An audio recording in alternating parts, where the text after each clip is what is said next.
Hey guys, my name is Matsumiyo, and today was announced that Call of Duty Black Ops 4 is going to be having a BR mode, to pretty much no one's surprise, and I wanted to go over some of my hopes and concerns for the game.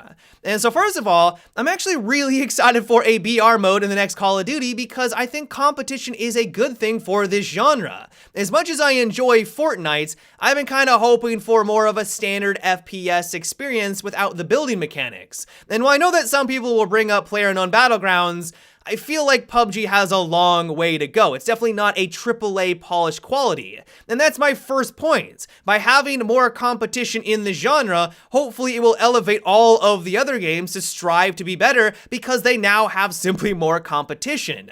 One big concern I have for this game mode though is that Call of Duty really isn't known for its large scale maps and having a lot of players on said maps. If this was a Battlefield franchise, it wouldn't seem too far-fetched. Battlefield is already known for having 64 players on it, bumping it up to 100 doesn't seem too unreasonable, and while they might need to create larger maps than they already do right now, some of their maps are already gigantic. Making them a bit bigger and then cramming 100 people on there seems like it would fit the franchise a lot better. Call of Duty, on the other hand, isn't known for that whatsoever. 5v5 at 10v10 is about as big as it's gonna get on much smaller maps. And so while I don't think this is out of the realm of possibility, I think they can create something fantastic on a much larger scale. We don't really have anything to base it off of. My concern is that this engine wasn't designed for having that many players, 100 people, or even 50 player on a map and have it run well. They've also talked about how there's going to be vehicles in the Battle Royale mode, land, air, and sea.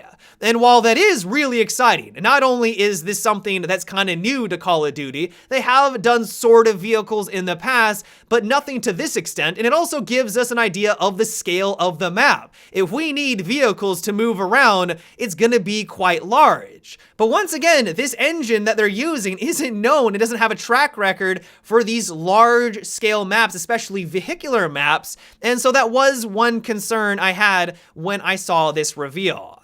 Another thing I'm really curious to learn about is what is their time to kill gonna be like? Call of Duty is known for having a blazing fast time to kill. You point and click at the enemy and they basically melt in front of you.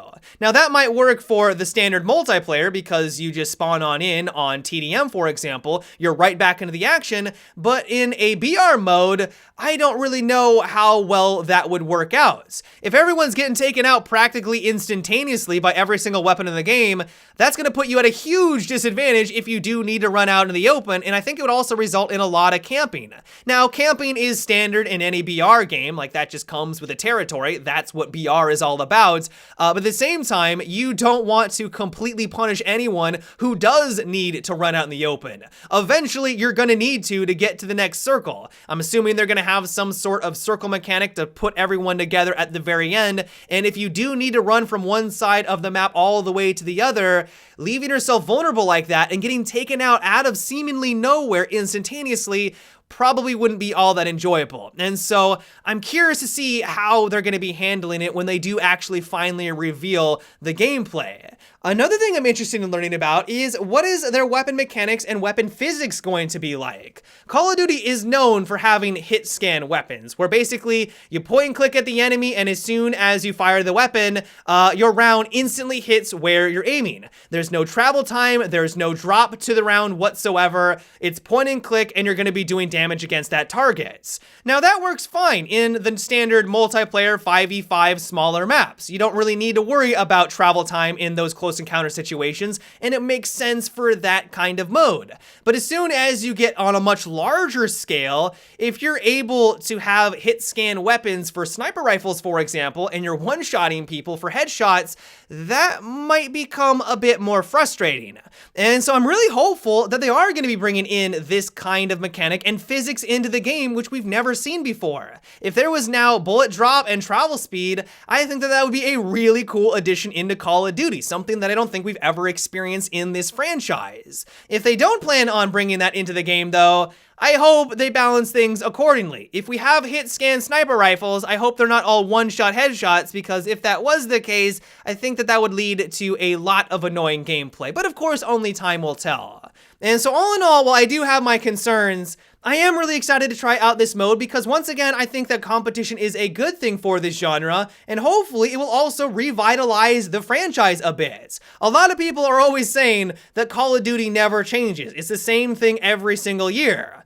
Well, this is a pretty big deviation from the standard. And while I know that people will just accuse them of hopping on the bandwagon, because let's be honest, that is exactly what they're doing here, as long as it's fun, as long as it's enjoyable, and they create something special, that might be exactly what the Call of Duty franchise needs. As for the normal multiplayer experience though, one thing I was not expecting whatsoever is that it looks like they're going for more of a hero FPS like Overwatch and Rainbow Six Siege. They literally have someone that is a healer. I don't think they've ever had a healer class in the Call of Duty franchise. They had another person that essentially acts as a pseudo tank and places shields down all over the map and protects his teammates. There was another one that places down barbed wire. Another one that has some sort of gadget that acts as an aerial denial and burns people that enter into that area.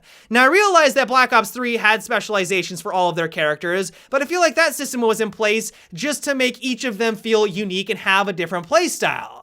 In this game, though, it really does seem like Treyarch is trying to facilitate and have more team play in Call of Duty. You wouldn't add in a healer and a tank and have aerial denial if that wasn't your intention, which is really, I feel like, the first time we've ever seen something like this. Now, the one thing I'm a little bit worried about, though, is once again, the Call of Duty franchise is known for having a really fast time to kill. If you need to heal your teammates and people are dropping practically instantaneously, well then what in the world is the use of that healer going to be?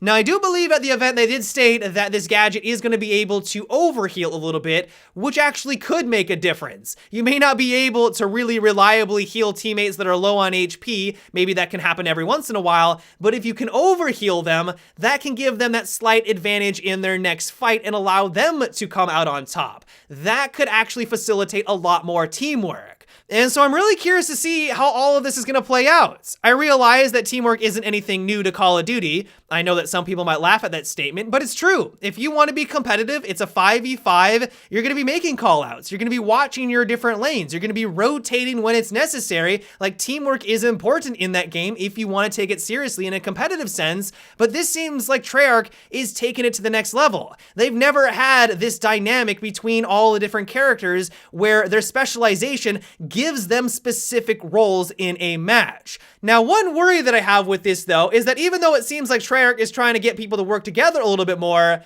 I feel like it's just going to devolve like every other Call of Duty game where everyone's running around doing their own thing, lone wolfing, and they never use their specializations to work as a team. Even a game like Battlefield, it's hard to get people to work together, and the entire game revolves around teamwork. And so how is that going to play out in Call of Duty? Of course, only time will tell. One mechanic that I think is really cool, though, is that they're now giving the player the ability to choose when their character heals. So in past Call of Duties, you would wait a couple of seconds after you took some damage, and then you would start to auto-heal. That's no longer the case. You now need to click a button, and then your character will go through a quick little animation and then start the healing process. This is going to make combat a little bit more interesting because you have to think about it a little bit more. If it's a 1v1 and you know the coast is clear, no one's about to round the corner on you, we'll activate the heal to get back to full. But if you know that someone's about to round the corner, may not be the right time to do so. If you are in a sticky situation and you need to retreat to be able to heal so that you're in a better position to win, hopefully, that engagement, you now have that tactical decision in mind. This is one of the reasons why I love playing Doc in Rainbow Six Siege. You're constantly having to make that decision. Do I heal now? Do I overheal? Do I try to get the revive off on my teammate, even though at any given second, someone could round the corner and take me down? You have to have that kind of situational awareness, and it looks like they're bringing that into Call of Duty. Now, as for the elephant in the room, though, it doesn't look like there's going to be a single-player campaign. When I was watching their reveal, I was kind of blown away by the amount of content. Multiplayer, 3 zombie map campaigns at release, the Battle Royale mode, and then I remembered, oh wait, there isn't a single player. I feel like this is a pretty big risk for them. I know a lot of people only buy it for the multiplayer, but there's a big chunk of people that just play it for the single player. And so it begs the question, why are they making this gigantic deviation from the Call of Duty franchise? COD is known for their single player campaign. And so to not have it, especially for Black Ops, seems really puzzling. In general, though, I'm really looking forward to learning more about this game at E3, especially their Battle Royale mode. I have my concerns, I have my reservations, but I'm really hopeful and cross my fingers that Treyarch is able to create a very fun experience. But yeah, guys, that is what it for today's video. I hope you enjoyed. Let me know what you thought about the Black Ops 4 reveal. Are you excited? Do you have some concerns? Let me know down below in the comment section. But yep, until tomorrow, have a good one and take it easy.